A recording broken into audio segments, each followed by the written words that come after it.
ಆಸ್ತಿ ಪಾಸ್ತಿ ಹಣಕ್ಕಿಲ್ಲಿ ಬೆಲೆ ಇದೆ, ಗುಣಕ್ಕಿಲ್ಲಿ ಕೊನೆ ಇದೆ.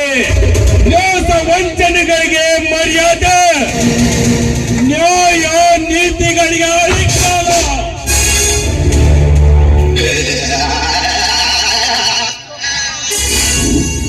ಹಣ ಅಂತಸ್ತು ಇದ್ದವನೇ ಈ ನಾಡಿನಲ್ಲಿ ಬದುಕಬಲ್ಲ. ಇಷ್ಟೆಲ್ಲ ಗೊತ್ತಿದ್ದರೂ ನಾನೇಕೆ ಹಣ ಅಂತಸ್ತಿನ ಬಗ್ಗೆ ತಿಳಿದುಕೊಳ್ಳಬೇಕು? ಹೇಗೋ ಧರ್ಮರಾಜನ ಪ್ಯಾಕ್ಟೆ ಬಿಡಿ ಸಾಮಾನುಗಳು ಖರೀದಿಗೆಂದು ಮುಂಬೈಗೆ ಹೋಗಿದ್ದೆ. ಅಲ್ಲಿ ಖರ್ಚಾಗಿದ್ದು ಕೇವಲ 10 ಲಕ್ಷ. ಆದರೆ ನಾನು ಲೆಕ್ಕಕ್ಕೆ ಹಚ್ಚಿದ್ದು 20 ಲಕ್ಷ. ಲಕ್ಷಕ್ಕೆ ಲಕ್ಷ ದಕ್ಕಿದರೆ ಮುಂದೆ ನಿನಗೆ ಕೋಟ್ಯಾಧೀಶ್ವರನ ಪಾಠ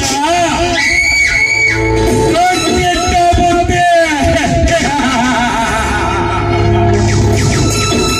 ಇವನು ಕಣ್ಣಿಟ್ಟರೆ ಕಾಳಿಂಗ ಸರ್ಪ, ಕೇಳಿದರೆ ಮಿಡಿನಾಗರ. ಮುಂದೆ ಕೋದು ನೋಡಬೇಕು ಈ ಪ್ರಳಯಾಂತಕನ ಪೋಟದಲ್ಲಿ. ವಿಷವ ನುಂಗಿರುವ ಸರ್ಪ ಹಿಡಿದಿರುವ ಶಿವನು ಉರಿವ ಬೆಂಕಿ